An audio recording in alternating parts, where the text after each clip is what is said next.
ಒಂದೇ ದೇಶ ಎರಡು ಲೋಕ. ದಕ್ಷಿಣ ರಿಚ್ ಆಗಿದೆ ಹೇಗೆ, ಉತ್ತರ ಬಡವಾಗಿದ್ಯಾಕೆ? ಮುಂದಿನ ದಶಕಗಳಲ್ಲಿ ದಕ್ಷಿಣ ಮತ್ತಷ್ಟು ಶ್ರೀಮಂತ. ಸ್ನೇಹಿತರೆ, ನಾವಿವತ್ತು ಒಂದು ಇಂಟ್ರೆಸ್ಟಿಂಗ್ ಮತ್ತು ಗಂಭೀರ ವಿಚಾರದ ಕುರಿತು ಚರ್ಚೆ ಮಾಡೋಣ. ಭಾರತದಲ್ಲೇ ಇರೋ ಎರಡು ವಿಭಿನ್ನ ಜಗತ್ತಲ್ಲಿ ಸುತ್ತಾಡ್ಕೊಂಡು ಬರೋಣ. ಒಂದು ದಕ್ಷಿಣದ ಶ್ರೀಮಂತ ಜಗತ್ತು, ಮತ್ತೊಂದು ಉತ್ತರದ ಬಡ ಜಗತ್ತು. ಇವೆರಡೂ ಒಂದೇ ದೇಶದಲ್ಲಿದ್ದರೂ ಕೂಡ ಇವುಗಳ ನಡುವೆ ಭೂಮಿ ಆಕಾಶದಷ್ಟು ವ್ಯತ್ಯಾಸ ಇದೆ.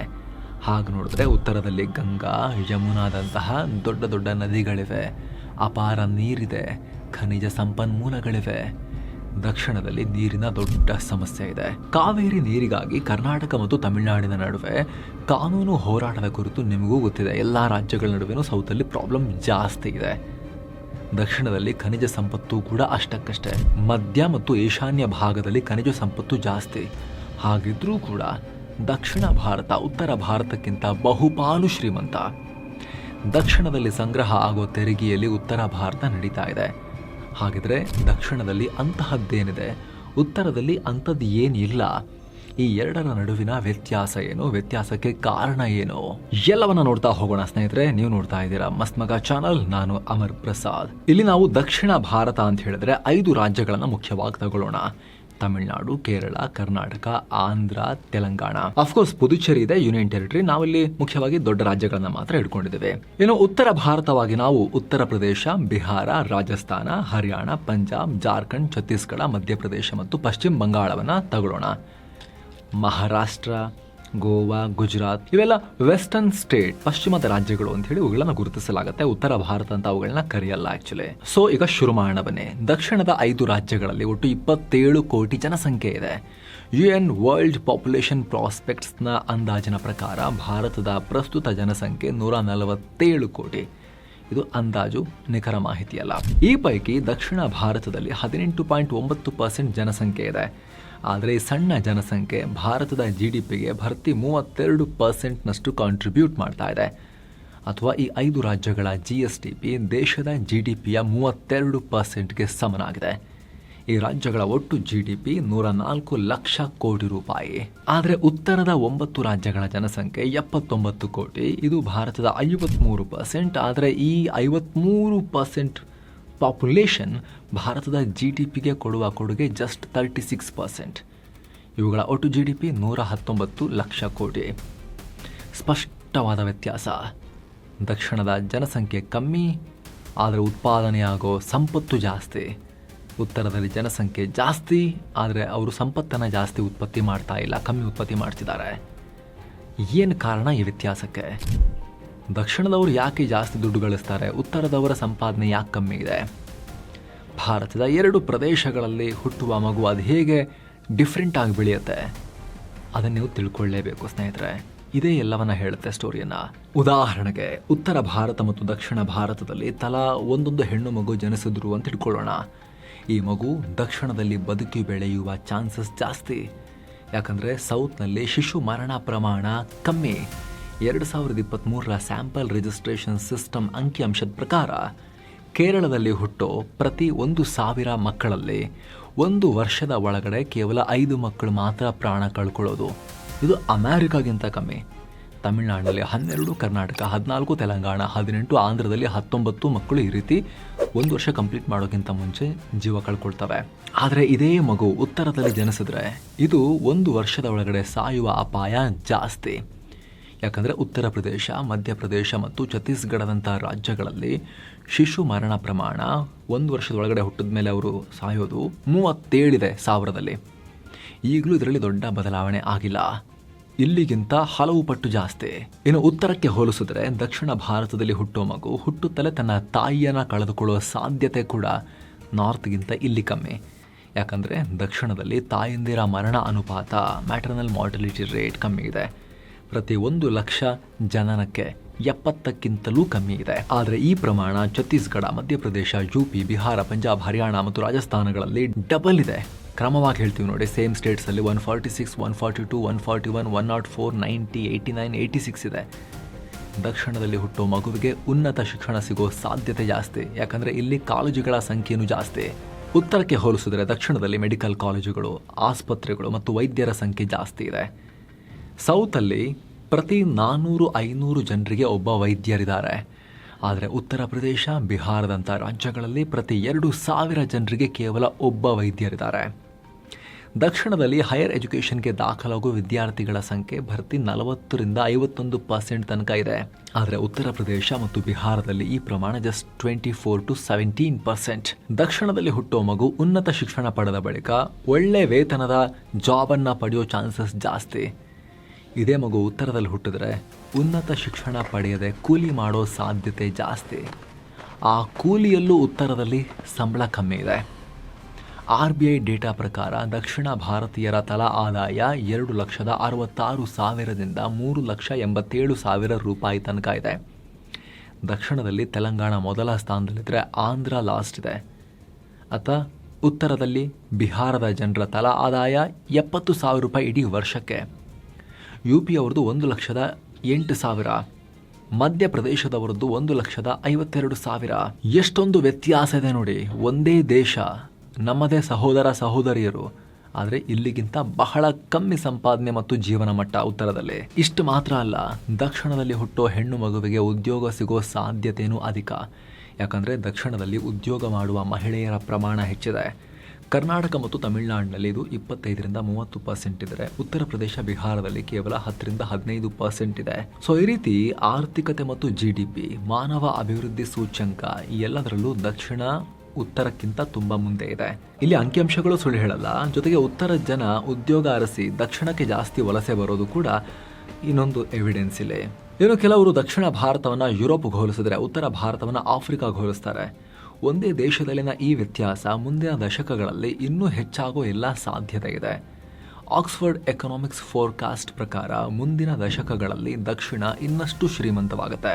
1952ರಲ್ಲೇ ಉತ್ತರಕ್ಕೆ ದೊಡ್ಡ ಏಟು. ಉತ್ತರ ಭಾರತಕ್ಕೆ ಯಾಕೆ ಇಷ್ಟೊಂದು ಪ್ರಾಬ್ಲಮ್? ಅಲ್ಲಿ ಯಾಕೆ ಡೆವಲಪ್ಮೆಂಟ್ ಅನ್ನೋದಷ್ಟು ಪ್ರಯಾರಿಟಿ ಅಲ್ಲ?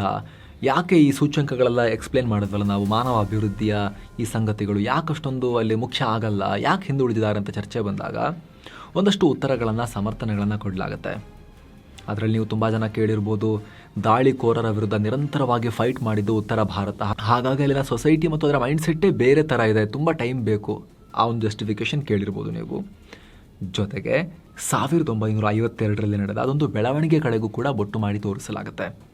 ನಿಮ್ಗೆ ಗೊತ್ತಿರೋ ಹಾಗೆ ಬಿಹಾರ, ಜಾರ್ಖಂಡ್, ಒಡಿಶಾ, ಪಶ್ಚಿಮ ಬಂಗಾಳದಂತಹ ಉತ್ತರದ ರಾಜ್ಯಗಳಲ್ಲಿ ಅಪಾರ ಪ್ರಮಾಣದ ಸಂಪತ್ತಿದೆ. 2 ಥರದ ಅಡ್ವಾಂಟೇಜ್. ನಮಗೆ ಸೌತ್ನವರಿಗೆಲ್ಲ ಸಮುದ್ರದ ಆಕ್ಸೆಸ್ ಸಿಕ್ಕಿ ವ್ಯಾಪಾರದ ಅಡ್ವಾಂಟೇಜ್ ಇದ್ದರೆ, ಅವರಿಗೆ ಅಪಾರ ಪ್ರಮಾಣದ ಖನಿಜ ಸಂಪನ್ಮೂಲ ಆ ರಾಜ್ಯಗಳಲ್ಲಿದ್ದ ಅಡ್ವಾಂಟೇಜ್ ಇತ್ತು, ಇವಾಗಲೂ ಇದೆ. ಇದೇ ಕಾರಣಕ್ಕೆ 1952ಕ್ಕಿಂತ ಮೊದಲು ಸ್ವಾತಂತ್ರ್ಯದ ಆರಂಭದ ದಿನಗಳಲ್ಲಿ ಆ ಭಾಗದಲ್ಲಿ ಹೆಚ್ಚಿನ ಫ್ಯಾಕ್ಟ್ರಿಗಳು ಸ್ಥಾಪನೆ ಆಗ್ತಾ ಇದ್ವು, ಎಂಪ್ಲಾಯ್ಮೆಂಟಲ್ಲಿ ಜಾಸ್ತಿ ಜನರೇಟ್ ಆಗ್ತಾ ಇತ್ತು. ಅದನ್ನು ಗಮನಿಸಿದ ಕೇಂದ್ರ ಸರ್ಕಾರ ಏನು ಮಾಡ್ತು, ಬರೀ ಒಂದಷ್ಟು ಭಾಗ ಮಾತ್ರ ಅಭಿವೃದ್ಧಿ ಆದರೆ ಆಗಲ್ಲ, ದೇಶದ ಎಲ್ಲ ಭಾಗಗಳು ಅಭಿವೃದ್ಧಿ ಆಗಬೇಕು, ಸೌತ್ ಕೂಡ ಅಭಿವೃದ್ಧಿ ಆಗಬೇಕು ಅಂಥೇಳಿ ಫ್ರೈಟ್ ಈಕ್ವಲೈಸೇಷನ್ ಪಾಲಿಸಿ ಜಾರಿಗೆ ತಂದರು. ಈ ಮೂಲಕ ಬಿಹಾರ, ಜಾರ್ಖಂಡ್ ಭಾಗದಲ್ಲಿರೋ ಕಲ್ಲಿದ್ದಲು ಮತ್ತು ಕಬ್ಬಿಣದ ಅದಿರು ಏನು ಸಿಕ್ಕಾಪಟ್ಟೆ ಇತ್ತು, ದೇಶದ ಬೇರೆ ಬೇರೆ ಭಾಗಗಳಿಗೂ ಸಾಗಿಸಿ ಅಲ್ಲೂ ಫ್ಯಾಕ್ಟ್ರಿ ಮಾಡ್ಕೋಬೋದು, ಇಲ್ಲೇ ಎಲ್ಲ ಪ್ರೊಸೆಸ್ ಮಾಡಬೇಕಂತೇನಿಲ್ಲ ಅಂಥೇಳಿ ಪಾಲಿಸಿ ತಗೊಂಬಂದು ಸಾಗಿಸಿ ಅಲ್ಲೆಲ್ಲ ಮಾಡಿದ್ರೆ ಹಣಕಾಸಿನ ನೆರವನ್ನು ಕೊಟ್ಟರು, ಸಬ್ಸಿಡಿ ಕೊಟ್ಟರು.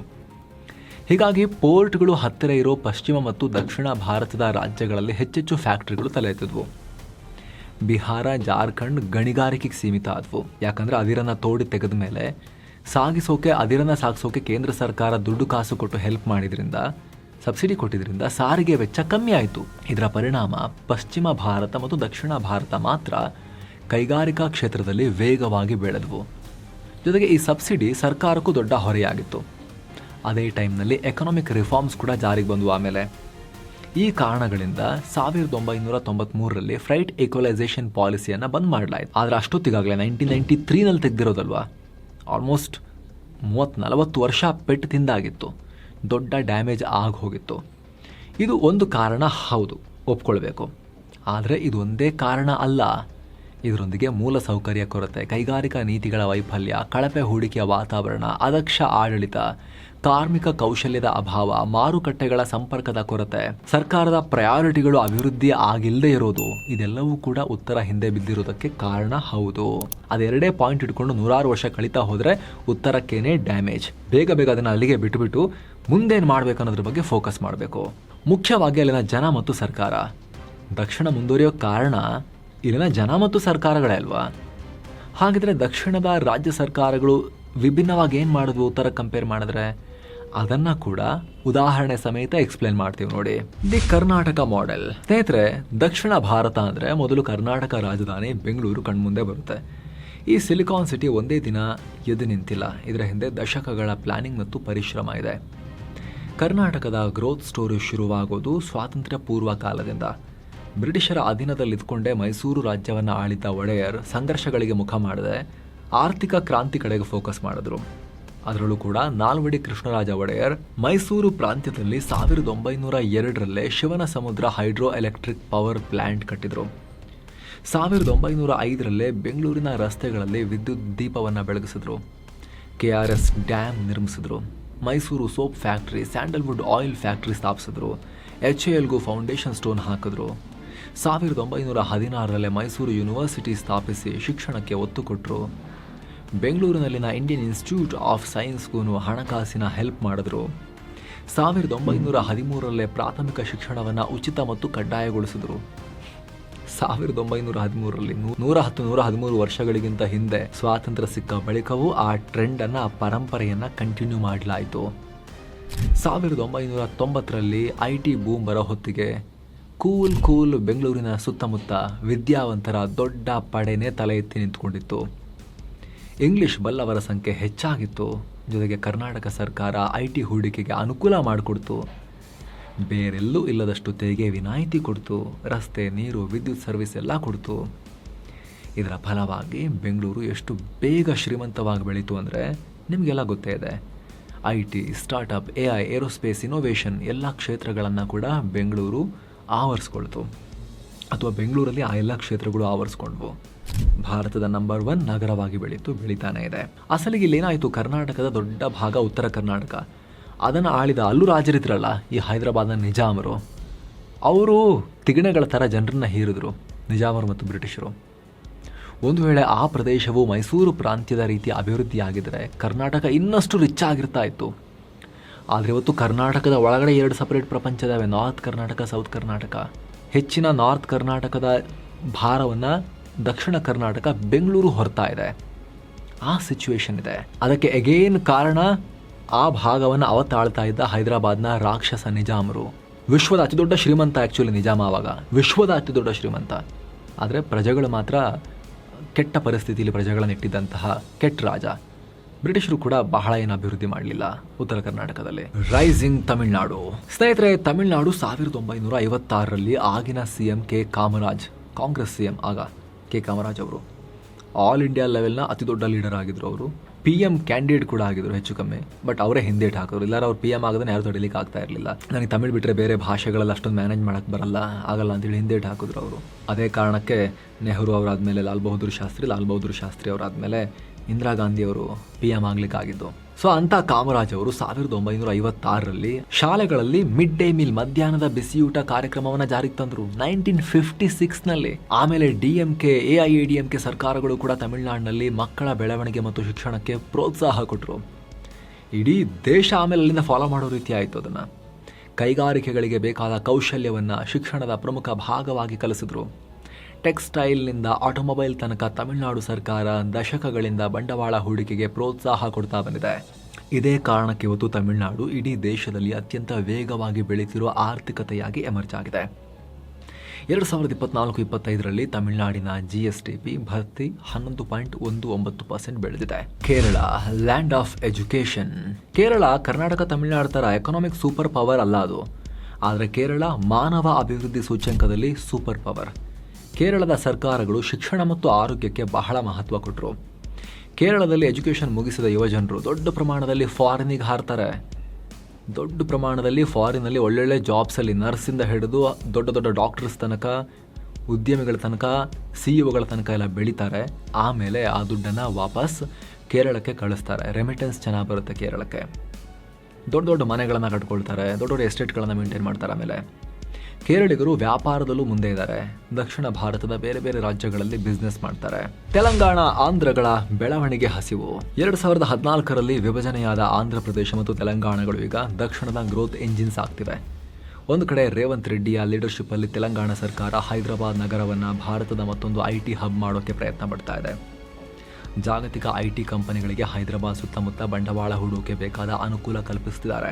ಅತ್ತ ಆಂಧ್ರ ಪ್ರದೇಶದ ಮುಖ್ಯಮಂತ್ರಿ ಚಂದ್ರಬಾಬು ನಾಯ್ಡು, ಅವರ ಮಗ ಮತ್ತು ಮಂತ್ರಿನೂ ಆಗಿರೋ ನಾರಾ ಲೋಕೇಶ್ ಸೇರ್ಕೊಂಡು ಆಂಧ್ರವನ್ನ ಬಂಡವಾಳ ಸೆಳೆಯುವ ಸೂಜಿಗಳ ತರ ಮಾಡ್ತಿದ್ದಾರೆ. ಕ್ಯಾಪಿಟಲ್ ಮ್ಯಾಗ್ನೆಟ್ ತರ ಅಪ್ಪ ಮಗ ಸಿಇಒಗಳ ತರ ಕೆಲಸ ಮಾಡ್ತಾ ಆಂಧ್ರದಲ್ಲಿ ಹೆಚ್ಚೆಚ್ಚು ಕಂಪನಿಗಳನ್ನ, ಫ್ಯಾಕ್ಟರಿಗಳನ್ನ ಎಳ್ಕೊಂಬರೋಕೆ ದಿನ ಬೆಳಗಾದ್ರೆ ಪ್ರೈವೇಟ್ ಕಂಪನಿಯ ಎಕ್ಸಿಕ್ಯೂಟಿವ್ಗಳ ತರ ಓಡಾಡ್ತಿದ್ದಾರೆ.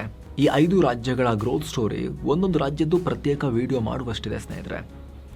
ಆದರೆ ನಾವಿಲ್ಲಿ ದಕ್ಷಿಣದ ಮತ್ತು ಉತ್ತರದ ರಾಜ್ಯಗಳ ನಡುವಿನ ಒಂದಷ್ಟು ಸ್ಪಷ್ಟ ವ್ಯತ್ಯಾಸಗಳನ್ನು ಗುರುತಿಸೋಕೆ ಈ ಶಾರ್ಟ್ ಆಗಿ ಎಕ್ಸಾಂಪಲ್ಸ್ ಕೊಟ್ವಿ. ಉತ್ತರ ಶಿಕ್ಷಣಕ್ಕೆ ಮಹತ್ವ ಕೊಡಲಿಲ್ಲ. ದಕ್ಷಿಣದ ರಾಜ್ಯಗಳು 1950s 1960s ಅಲ್ಲೇ ಶಿಕ್ಷಣ, ಆರೋಗ್ಯಕ್ಕೆ ಮಹತ್ವ ಕೊಟ್ಟರು. ಇದರಿಂದ ಇವತ್ತು ಈ ರಾಜ್ಯಗಳಲ್ಲಿ ಸ್ಕಿಲ್ಡ್ ಹ್ಯೂಮನ್ ರಿಸೋರ್ಸ್ ಇದೆ. ಆದರೆ ಉತ್ತರದ ಸರ್ಕಾರಗಳಿಗೆ ಇನ್ನೂ ಶಿಕ್ಷಣದ ಮಹತ್ವ ಸರಿಯಾಗಿ ಅರ್ಥ ಆದಂಗೆ ಕಾಣಿಸ್ತಾ ಇಲ್ಲ. ಯಾಕಂದರೆ ಉತ್ತರ ಪ್ರದೇಶದಲ್ಲಿ 21ನೇ ಶತಮಾನದಲ್ಲೂ ಶಾಲಾ ಮಕ್ಕಳಿಗೆ ಈಗಲೂ ಸರಿಯಾದ ಮಿಡ್ ಡೇ ಮೀಲ್ ಸಿಗ್ತಿಲ್ಲ. ರೊಟ್ಟಿಯೊಂದಿಗೆ ಉಪ್ಪು ಮತ್ತು ನೀರಿನಂತಹ ಸಾಂಬಾರ್ ಸರ್ವ್ ಮಾಡ್ತಿರೋ ವರದಿಗಳು ಬರ್ತಿವೆ. 1990ರ ದಶಕದಲ್ಲಿ ಬಂಡವಾಳ ಸೆಳೆತ. ಆದರೆ ಸೌತ್ನಲ್ಲಿ 1950-60ರ ದಶಕದಲ್ಲಿ ಮಕ್ಕಳಿಗೆ ಕೊಟ್ಟ ಒಳ್ಳೆ ಶಿಕ್ಷಣ, ಒಳ್ಳೆ ಆಹಾರ, ಒಳ್ಳೆ ಅವರ ಹೆಲ್ದಿ ಗ್ರೋತ್ 1990ರ ಹೊತ್ತಿಗೆ ಜಾಗತೀಕರಣ, ಖಾಸಗೀಕರಣ, ಉದಾರೀಕರಣ ಅದೆಲ್ಲ ಬರೋ ಟೈಮ್ನಲ್ಲಿ ಅಪಾರ್ಚುನಿಟಿಯನ್ನು ಗ್ರ್ಯಾಬ್ ಮಾಡೋಕ್ಕೆ ಕೈಗಳು ರೆಡಿ ಆಗಿದ್ವಿ. ಇಲ್ಲಿ ಬಂಡವಾಳ ಬರುತ್ತಲೇ ತೆರೆದ ತೋಳುಗಳಿಂದ ಸೌತ್ ವೆಲ್ಕಮ್ ಮಾಡ್ತು. ಆದರೆ ಉತ್ತರದಲ್ಲಿ ಈಗಲೂ ಅಂಥ ದೊಡ್ಡ ಮಟ್ಟದ ಬಂಡವಾಳ ಹೂಡಿಕೆ ಆಗ್ತಾ ಇಲ್ಲ. ಇವಾಗ ಟ್ರೈ ಮಾಡೋಕೆ ಶುರು ಮಾಡಿದ್ದಾರೆ. ಆದರೆ ಕ್ಯಾಚಪ್ ಮಾಡ್ಕೊಳ್ಳೋಕೆ ಇನ್ನೂ ತುಂಬ ಟೈಮ್ ಬೇಕು. ಬಿಹಾರದಲ್ಲಿ ಇನ್ನೂ ಕೂಡ ರಸ್ತೆ, ಸೇತುವೆ ಅಂತ ಮೂಲ ಸೌಕರ್ಯಗಳೇ ತಲೆ ಎತ್ತಾ ಇಲ್ಲ ಸರಿಯಾಗಿ. 2022ರಲ್ಲಿ ಬಿಹಾರದಲ್ಲಿ ಒಂದಷ್ಟು ಜನ ಸೇತುವೆ ಧ್ವಂಸಗೊಳಿಸಿ ಒಡೆದು ಹಾಕಿ ಕಬ್ಬಿಣವನ್ನು ಹೊತ್ಕೊಂಡು ಹೋಗಿದ್ರು. ಅಂಥ ಸ್ಥಿತಿ ಇದೆ ಆ ರಾಜ್ಯದಲ್ಲಿ. ಅಲ್ಲಿಗೆ ಬಂಡವಾಳ ಹೂಡೋದಾದ್ರೂ ಯಾರು? ಕೃಷಿಯ ಖೆಡ್ಡಾದಲ್ಲೇ ಸಿಲುಕ್ತು ಉತ್ತರ. ಇವತ್ತಿಗೂ ಉತ್ತರ ಭಾರತ ಕೃಷಿ ಮೇಲೆ ಡಿಪೆಂಡ್ ಆಗಿದ್ದಾರೆ. ಕೃಷಿ ದೇಶದಲ್ಲಿ ಅತಿ ದೊಡ್ಡ ಎಂಪ್ಲಾಯರ್, ಆದರೆ ಕಮ್ಮಿ ದುಡ್ಡನ್ನು ಗಳಿಸುತ್ತೆ. ಅಲ್ಲಿ ಅಷ್ಟೊಂದು ಜನ ಅಲ್ಲಿ ಅದ್ರ ಮೇಲೆ ಡಿಪೆಂಡ್ ಆಗಿರ್ಬೇಕು. ಅರ್ಧಕ್ಕರ್ಧ ಭಾರತ ಅದ್ರ ಮೇಲೆ ಡಿಪೆಂಡ್ ಆಗಿಬಿಟ್ರೆ, ಆದರೆ ಅವರು ಸಂಪತ್ತನ್ನು ಕಾಲಭಾಗನೂ ದೇಶದಲ್ಲಿ ಪ್ರೊಡ್ಯೂಸ್ ಮಾಡಿಲ್ಲ ಅಂತ ಹೇಳಿದ್ರೆ, ಮತ್ತು ಅದ್ರ ಮೇಲೆ ಡಿಪೆಂಡ್ ಆಗಿರೋರು ಶ್ರೀಮಂತರಾಗೋದು ಹೆಂಗೆ? ಎಲ್ಲೋ ದೊಡ್ಡ ದೊಡ್ಡ ಜಮೀನ್ದಾರರು ಟಾಪ್ ಲೆವೆಲ್ನಲ್ಲಷ್ಟೇ. ಕೃಷಿ ಕಾರ್ಮಿಕರಿಗೆ ದುಡ್ಡೆಲ್ಲಿಂದ ಬರುತ್ತೆ? ಪಂಜಾಬ್ನಿಂದ ಬಿಹಾರ ತನಕ ಈಗಲೂ ಕೃಷಿಯಲ್ಲೇ ದೊಡ್ಡ ಪ್ರಮಾಣದಲ್ಲಿ ಕಾರ್ಮಿಕರು ಸಣ್ಣ ಪುಟ್ಟ ದುಡ್ಡಿಗೆ ಜೀವನ ನಡೆಸ್ತಾ ಇದ್ದಾರೆ. ಆದರೆ ದಕ್ಷಿಣದಲ್ಲಿ ಹಾಗಲ್ಲ. ಇಲ್ಲಿ ಸರ್ವಿಸ್ ಸೆಕ್ಟರ್, ಸೇವಾ ವಲಯ, ಉತ್ಪಾದನಾ ವಲಯನೂ ಚೆನ್ನಾಗಿ ಬೆಳೆದಿದ್ದಾವೆ. IT ಕ್ಷೇತ್ರ ಆದಾಯದ ದೊಡ್ಡ ಮೂಲ ಆಗಿದೆ. ಉದಾಹರಣೆಗೆ ಕರ್ನಾಟಕದ ಗ್ರಾಸ್ ಸ್ಟೇಟ್ ವ್ಯಾಲ್ಯೂ ಆ್ಯಡೆಡ್ನಲ್ಲಿ IT/BTಯ ಪಾಲು ಭರ್ತಿ 24% ಇದೆ. ಈ ಕ್ಷೇತ್ರ ಪ್ರತಿ ವರ್ಷ 11%ನಷ್ಟು ಬೆಳೆಯುತ್ತೆ ಅಂತ ವರದಿಗಳು ಹೇಳ್ತಿವೆ. ಇದರೊಂದಿಗೆ ದಕ್ಷಿಣದ ರಾಜ್ಯಗಳು ತೋಟಗಾರಿಕೆ, ರೇಷ್ಮೆ ಕೃಷಿ, ಮೀನುಗಾರಿಕೆ, ಹೈನುಗಾರಿಕೆ, ಜೇನು ಸಾಕಣೆ, ಕಾಫಿ, ತೆಂಗು, ಅಡಿಕೆ, ರಬ್ಬರ್ ಸೇರಿ ಕೃಷಿಗೆ ಸಂಬಂಧಪಟ್ಟ ಕ್ಷೇತ್ರಗಳಲ್ಲೇ ಒಳ್ಳೆ ಆದಾಯ ಗಳಿಸ್ತವೆ. ಉತ್ತರದಲ್ಲಿ ಕೃಷಿ ಅಂದರೆ ಗೋಧಿ, ಅಕ್ಕಿ ಮತ್ತು ಆಲೂಗಡ್ಡೆ ಮಾತ್ರ ಅನ್ನೋ ಪರಿಸ್ಥಿತಿ ಇದೆ. ಲ್ಯಾಂಡ್ ಲಾಕ್ಡ್ ಉತ್ತರ, ದಕ್ಷಿಣಕ್ಕೆ ಸಮುದ್ರ ಶಕ್ತಿ. ದಕ್ಷಿಣದಲ್ಲಿ ವ್ಯಾಪಾರೋದ್ಯಮ ಬೆಳೆಯೋಕೆ ಪ್ರಮುಖ ಕಾರಣ ಸಮುದ್ರ ತೀರ ಕೂಡ ಹೌದು. ಬಹುತೇಕ ದಕ್ಷಿಣ ಸಮುದ್ರ ತೀರದಿಂದ ಆವರಿಸಿವೆ. ತೆಲಂಗಾಣ ಹೊರತುಪಡಿಸಿದರೆ ಉಳಿದ 4 ರಾಜ್ಯಗಳಲ್ಲೂ ಸಮುದ್ರದ ಆಕ್ಸೆಸ್ ಇದೆ. ಈ ಸಮುದ್ರವೇ ಹೊರ ಜಗತ್ತಿನೊಂದಿಗೆ ಸಾವಿರಾರು ವರ್ಷಗಳಿಂದಲೂ ವ್ಯಾಪಾರ ಮತ್ತು ಮೀನುಗಾರಿಕೆಗೆ ವೇದಿಕೆ ಕಲ್ಪಿಸಿದೆ. ಜೊತೆಗೆ ಈ ಸಮುದ್ರವೇ ಭೂಮಾರ್ಗದಿಂದ ಬಂದ ದಾಳಿಕೋರರನ್ನ ದೂರ ಇಟ್ಟಿದೆ ಸೌತ್ನಿಂದ ಆರಂಭದಲ್ಲಿ. ಆದರೆ ಸೇಮ್ ಟೈಮ್ ಉತ್ತರ ಲ್ಯಾಂಡ್ ಲಾಕ್ಡ್, ವ್ಯಾಪಾರದಲ್ಲಿ ಹಿಂದೆ ಬಿದ್ದಿದೆ. ಪಶ್ಚಿಮ ಬಂಗಾಳದಲ್ಲಿ ಸಮುದ್ರ ತೀರ ಇದೆ. ಅವರು ಫಾರ್ವರ್ಡೇ ಇದ್ರು. ಆದರೆ ಸ್ವಾತಂತ್ರ್ಯ ಬಂದ ಮೇಲೆ ಕಮ್ಯುನಿಸ್ಟರು ಬಂದು ಹೊಕ್ಕೊಂಡು ಬಂಗಾಳವನ್ನು ಕಂಪ್ಲೀಟ್ ಲಗಾಡೆ ಎತ್ತು ಬಿಟ್ಟಿದ್ದಾರೆ. ಈಗ ನೋಡ್ಬೇಕು ಮುಂದೆ ಏನಾಗುತ್ತೆ ಅಂತ ಹೇಳಿ. ಮಮತಾ ದೀದಿ ಬಂದ ಮೇಲೂ ಕೂಡ ಬಹಳ ದೊಡ್ಡ ವ್ಯತ್ಯಾಸ ಏನಾಗಲಿಲ್ಲ ಅಲ್ಲಿ. ಅವರೊಂಥರ ಕಮ್ಯುನಿಸ್ಟರು 30-40 ವರ್ಷ ಮಾಡಿ ಹೋಗಿರೋ ಡ್ಯಾಮೇಜನ್ನು ರಿಪೇರಿ ಮಾಡೋಕ್ಕೇ ಅವ್ರಿಗೆ ಆಗಿರಲಿಲ್ಲ 10-15 ವರ್ಷಗಳಲ್ಲಿ ಮಮತಾ ಬ್ಯಾನರ್ಜಿಗೆ. ಇನ್ನು ನೋಡ್ಬೇಕು ಇನ್ನೆಷ್ಟು ಟೈಮ್ ಬೇಕಾಗುತ್ತೆ ಅಲ್ಲಿ ಅಂಥೇಳಿ. ದಕ್ಷಿಣದಲ್ಲಿ ಫ್ರೀ ಬೀಸ್ ಪೈಪೋಟಿ, ಉತ್ತರದಲ್ಲಿ ಜಾತಿ ಧರ್ಮದ ಪೈಪೋಟಿ. ಸ್ನೇಹಿತರೆ, ದಶಕಗಳಿಂದ ದಕ್ಷಿಣದ ರಾಜಕಾರಣಿಗಳು ಜನರಿಗೆ ಫ್ರೀ ಬೀಸ್ ಕೊಡೋದ್ರಲ್ಲಿ ಪೈಪೋಟಿ ನಡೆಸಿದ್ದಾರೆ. ಯಾಕಂತ ಹೇಳಿದ್ರೆ ಸಂಪತ್ತು ಕ್ರಿಯೇಟ್ ಆಗ್ತಿದೆ, ಅಭಿವೃದ್ಧಿ ಕೆಲಸಗಳನ್ನು ಮಾಡಿಕೊಂಡು ಫ್ರೀ ಬೀಸ್ ಕೊಡುವಷ್ಟು ಸ್ವಲ್ಪ ದುಡ್ಡು ಉಳಿಯುತ್ತೆ ಅಲ್ಲಿ, ಮ್ಯಾನೇಜ್ ಮಾಡೋಷ್ಟಾದರೂ ಕೂಡ. ಅಭಿವೃದ್ಧಿ ಅಂದರೆ ಎಲ್ಲ ಸೇರ್ಕೊಂಡೇ ಬರೋದು, ಬರೀ ಫ್ರೀ ಬೀಸ್ ಕೊಡ್ತೀನಿ ಅಂದರೆ ಆಗೋದಿಲ್ಲ, ದುಡ್ಡು ಗಳಿಸ್ಕೊಂಡು ಕೊಡೋಕ್ಕಾಗೋದು. ದುಡ್ಡೇ ಇಲ್ಲ ಅಂದರೆ ಫ್ರೀ ಬೀಸ್ ಹೆಂಗೆ ಕೊಡ್ತೀರಿ, ಸಾಲ ಮಾಡಿ ಎಷ್ಟು ದಿವಸ ಕೊಡ್ತೀರಿ. ಸೌತಲ್ಲಿ ಆ ಅಡ್ವಾಂಟೇಜ್ ಇದೆ. ಹಾಗಾಗಿ ಸೊಸೈಟಿ ಕೂಡ ಬರೀ ಬೇಸಿಕ್ ಲಿವಿಂಗಿಂತ ಹೆಚ್ಚಾಗಿ ಸ್ವಲ್ಪ ಇನ್ನೊಂಚೂರು ಅಪ್ಗ್ರೇಡೇಷನ್ ಅಂತ ನೋಡೋಕೆ ಆಕಾಂಕ್ಷೆಗಳನ್ನು ಬೆಳೆಸ್ಕೊಳ್ಳೋಕೆ ಸಾಧ್ಯ ಆಗುತ್ತೆ. ಶ್ರೀಮಂತಿಕೆ ಬರ್ತಾ ಬರ್ತಾ ಬರ್ತಾ ರಾಜ್ಯಕ್ಕೂ ಕೂಡ. ಸೊ ಮಕ್ಕಳಿಗೆ ಬಿಸಿ ಊಟ ಕೊಟ್ಟರೆ ಒಬ್ಬರು, ಮತ್ತೊಬ್ಬರು ಬ್ಯಾಗ್ ಕೊಟ್ಟರು, ಡ್ರೆಸ್ ಕೊಟ್ಟರು, ಮನೆಗಳಿಗೆ ಮಿಕ್ಸಿ ಗ್ರೈಂಡರ್ ಕೊಡೋ ತನಕ, ಪಂಚೆ ಶಲ್ಯ ಕೊಡೋ ತನಕ, ಮದುವೆಗೆ ಮಾಂಗಲ್ಯಕ್ಕೆ ಗೋಲ್ಡ್ ಕೊಡೋ ತನಕ ಇಲ್ಲಿ ಸೌತಲ್ಲಿ ಮುಂದುವರಿತಿದ್ದು ಉಚಿತ ಕೊಡುಗೆಗಳನ್ನು ಕೊಡೋದು. ಇದರಲ್ಲಿ ಎಲ್ಲವೂ ಯೂಸ್ಫುಲ್ ಅಲ್ಲದೆ ಇರ್ಬೋದು, ಆದರೆ ಶಿಕ್ಷಣ ಮತ್ತು ಪೌಷ್ಟಿಕತೆಗೆ ಕೊಟ್ಟಿರೋ ಕೊಡುಗೆ ಇದೆಯಲ್ಲ, ಮಾನವ ಅಭಿವೃದ್ಧಿಗೆ ದೊಡ್ಡ ಪ್ರಮಾಣದಲ್ಲಿ ಇದರಿಂದ ಹೆಲ್ಪ್ ಆಗಿದೆ ಸೌತ್ನಲ್ಲಿ. ಅತ್ತ ಉತ್ತರ ಇವತ್ತಿಗೂ ಜಾತಿ ಮತ್ತು ಧರ್ಮದ ರಾಜಕಾರಣದಲ್ಲೇ ಮುಳುಗಿದೆ. ದಕ್ಷಿಣ ದಶಕಗಳ ಹಿಂದೆಯೇ ಜಾರಿಗೆ ತಂದ ಕಲ್ಯಾಣ ಕಾರ್ಯಕ್ರಮಗಳು ಉತ್ತರದಲ್ಲಿ ಇವತ್ತಿಗೂ ಸರಿಯಾಗಿ ಇಂಪ್ಲಿಮೆಂಟ್ ಆಗಿಲ್ಲ. ಉತ್ತರ ಹಿಂದೆ ಉಳಿದಿರೋದ್ರಲ್ಲಿ ಅಲ್ಲಿನ ರಾಜ್ಯ ಸರ್ಕಾರಗಳ ತಪ್ಪು ಕೂಡ ಸಿಕ್ಕಾಪಟ್ಟೆ ಇದೆ. ಯಾವ ಥರದ ಜನಪ್ರತಿನಿಧಿಗಳನ್ನು ಆಯ್ಕೆ ಮಾಡ್ಕೊಂಡು ಬಂದರೂ ಕಳೆದ 70 ವರ್ಷಗಳಿಂದ ಉತ್ತರ ಭಾರತದ ಜನ ಅದು ಕೂಡ ದೊಡ್ಡ ಕೊಡುಗೆಯನ್ನು ಕೊಟ್ಟಿದೆ ಅಲ್ಲಿ. ಮುಂದಿನ ದಶಕಗಳು ದಶಕಗಳ ಪರಿಶ್ರಮದಿಂದ ದೊಡ್ಡ ಆರ್ಥಿಕ ಪ್ರಗತಿ ಸಾಧಿಸಿರೋ ದಕ್ಷಿಣ ಮುಂದಿನ ದಶಕಗಳಲ್ಲೂ ದೊಡ್ಡ ಮುನ್ನಡೆ ಸಾಧಿಸುವ ಸಾಧ್ಯತೆ ಇದೆ. ಆಕ್ಸ್ಫರ್ಡ್ ಎಕನಾಮಿಕ್ಸ್ ಫೋರ್ಕಾಸ್ಟ್ ಪ್ರಕಾರ 2026ರಿಂದ 2030 ನಡುವೆ ಭಾರತದ GDP ಗ್ರೋತ್ 6.3% ಇರುತ್ತೆ. ಇದೇ ಅವಧಿಯಲ್ಲಿ ಕರ್ನಾಟಕ 7.4%, ತೆಲಂಗಾಣ 7.2% ಬೆಳೆಯುತ್ತೆ. ಇದು ಭಾರತದ ನ್ಯಾಷನಲ್ ಆ್ಯಾವ್ರೇಜ್ಗಿಂತ 1% ಹೆಚ್ಚು. ಈ 1% ಕಮ್ಮಿ ಅನ್ನಿಸ್ಬೋದು. ಕೆಲ ಉತ್ತರದ ರಾಜ್ಯಗಳು ಇವಾಗ ನಿಮಗೆ ಕಳೆದ ಕೆಲ ವರ್ಷಗಳಿಂದ 9-10% ಗ್ರೋತ್ ಅಂತೆಲ್ಲ ಕಾಣಿಸ್ತಿರ್ಬೋದು. ಆದರೆ ಲೋ ಬೇಸ್ ಇದೆ ಅಲ್ಲಿ, ಇವಾಗ ಶುರು ಮಾಡ್ತಿದ್ದಾರೆ ಜರ್ನಿ ಅವರು. ₹1 ಇದ್ದವನು ₹2 ಗಳಿಸಿ 100% ಗ್ರೋತ್ ಅಂತ ಹೇಳೋದು ಸುಲಭ. ₹1 ಕೋಟಿ ಅನ್ನೋದನ್ನು 2 ಕೋಟಿ ಮಾಡಿ 100% ಗ್ರೋತ್ ಅಂತ ಹೇಳೋದು ಅಷ್ಟು ಈಸಿ ಅಲ್ಲ. ಹೈ ಬೇಸ್ ನಡುವೆನೂ ಕೂಡ ನ್ಯಾಷನಲ್ ಆ್ಯಾವ್ರೇಜ್ಗಿಂತ 1% ಜಾಸ್ತಿ ಇಟ್ಕೊಳ್ಳೋದು ಅದು ಲಾಂಗ್ ಟರ್ಮ್ನಲ್ಲಿ ಬಹಳ ದೊಡ್ಡ ಸಂಪತ್ತಾಗುತ್ತೆ. IT ಕ್ಷೇತ್ರದಲ್ಲಿ ಕರ್ನಾಟಕದೊಂದಿಗೆ ತೆಲಂಗಾಣ, ಆಂಧ್ರ, ತಮಿಳುನಾಡು ಕೂಡ ಹೆಚ್ಚಿನ ಬಂಡವಾಳವನ್ನು ಆಕರ್ಷಿಸ್ತಿವೆ. ಆಂಧ್ರದ ವಿಶಾಖಪಟ್ಟಣಂನಲ್ಲಿ ಅಮೆರಿಕದ ಗೂಗಲ್ ಸುಮಾರು $15 ಬಿಲಿಯನ್ ಹೂಡಿಕೆ ಮಾಡ್ತಿದೆ. ಇಲ್ಲಿ ದೊಡ್ಡ ಡೇಟಾ ಸೆಂಟರ್, ಅಂತಾರಾಷ್ಟ್ರೀಯ ಸಬ್ಸಿ ಕೇಬಲ್ ಗೇಟ್ವೇ ಮತ್ತು ದೊಡ್ಡ AI ಹಬ್ ನಿರ್ಮಾಣ ಮಾಡ್ತಿದ್ದಾರೆ. ಮೈಕ್ರೋಸಾಫ್ಟ್ ಹೈದರಾಬಾದ್ನಲ್ಲಿ cloud hyperscale data centre ಕಟ್ತಾ ಇದೆ. ಕರ್ನಾಟಕದ ಬಗ್ಗೆ ಕೇಳಲೇಬೇಡಿ, ಬೆಂಗಳೂರಿನಲ್ಲಿ ಕೆಲ ಬಾರ್ ಮತ್ತು ಪಬ್ಗಳಲ್ಲೂ ಕ್ವಾಂಟಮ್ ಫಿಸಿಕ್ಸ್ ಕುರಿತು ಉಪನ್ಯಾಸ, ಚರ್ಚೆಗಳು ಶುರುವಾಗಿವೆ. ಅಂದರೆ ಬೆಂಗಳೂರಲ್ಲಿ ಅಷ್ಟೊಂದು ನಾಲೆಜ್ ಮತ್ತು ಗ್ರೋತ್ನ ಹಸಿವಿರೋ ಇಕೋಸಿಸ್ಟಮ್ ಇದೆ. ಸೊ ಮುಂದಿನ ಕನಿಷ್ಠ 1-2 ದಶಕಗಳಲ್ಲಂತೂ ಭಾರತದಲ್ಲಿ ದಕ್ಷಿಣದ ಅಭಿವೃದ್ಧಿಯ ಓಟಕ್ಕೆ ಸವಾಲಿಲ್ಲ. ಪ್ರಶ್ನೆ ಇರೋದು ಉತ್ತರದ ಸರ್ಕಾರಗಳು, ಜನರು ಈಗಲಾದರೂ ಕೂಡ ಇನ್ನಷ್ಟು ಸ್ಪರ್ಧಾತ್ಮಕ ಮನೋಭಾವದೊಂದಿಗೆ ಕಾಂಪೀಟ್ ಮಾಡಬೇಕು. ಕಾರ್ಪೊರೇಟ್ ಸ್ಟೈಲ್ನಲ್ಲಿ ಗವರ್ನೆನ್ಸ್ ನೀಡಬೇಕು. ದೇಶದ ಅಭಿವೃದ್ಧಿಯ ಓಟದಲ್ಲಿ ಸೇರಿಕೊಂಡು ಅಭಿವೃದ್ಧಿಗೆ ಕೊಡುಗೆ ಕೊಡಬೇಕು. ಇದೇನು ಬಹಳ ಖುಷಿ ವಿಚಾರ ಅಲ್ಲ. ಒಂದೇ ಮನೆಯಲ್ಲಿ ಕೆಲ ಸದಸ್ಯರು ದುರ್ಬಲ, ಕೆಲ ಸದಸ್ಯರು ಸ್ಟ್ರಾಂಗ್ ಇರೋದು. ಎಂಟೈರ್ ಇಂಡಿಯಾ ಸ್ಟ್ರಾಂಗ್ ಆಗಬೇಕು ನಮಗೆ. ಇದರ ಬಗ್ಗೆ ನಿಮ್ಮ ಒಪಿನಿಯನ್ ಮಿಸ್ ಇಲ್ಲದೆ ಕಾಮೆಂಟ್ ಮಾಡಿ ತಿಳಿಸಿ ಸ್ನೇಹಿತರೆ. ಹಾಗೆ ಕಡೆದಾಗಿ ನಿಮ್ಮಲ್ಲಿ ಒಂದು ಮನವಿ ಸ್ನೇಹಿತರೆ, ವಿಡಿಯೋ ಕೆಳಗಿರೋ ಜಾಯಿನ್ ಬಟನ್ ಮೂಲಕ ನೀವು ನಮ್ಮ ಚಾನಲ್ಗೆ ಮೆಂಬರ್ಸ್ ಆಗಿ ಜಾಯಿನ್ ಆಗ್ಬೋದು. ಎಲ್ಲ ಮೆಂಬರ್ ಓನ್ಲಿ ವೀಡಿಯೋಸನ್ನು ನೀವು ಅವಾಗ ನೋಡೋಕೆ ಶುರು ಮಾಡ್ಬೋದು. ಹಲವಾರು ವಿಡಿಯೋಗಳ ಅರ್ಲಿ ಆಕ್ಸೆಸ್ ಪಡಿಬೋದು. ಎಲ್ಲಕ್ಕಿಂತ ಹೆಚ್ಚಾಗಿ ನಿಮ್ಮ ಒಂದೊಂದು ಮೆಂಬರ್ಶಿಪ್ ಕೂಡ ನಮ್ಮ ಚಾನಲ್ಗೆ ನೀವು ಕೂಡ ಅತಿ ದೊಡ್ಡ ಬೆಂಬಲ ಆಗಿರುತ್ತೆ ಸ್ನೇಹಿತರೆ. ಆಸಕ್ತರು ಮಿಸ್ ಇಲ್ಲದೆ ಚೆಕ್ ಮಾಡಿ ವಿಡಿಯೋಗಳಾಗಿರೋ join button. Thank you so much. ಮತ್ತೆ ಭೇಟಿ ಆಗ್ತಿರೋಣ. ನಮಸ್ಕಾರ.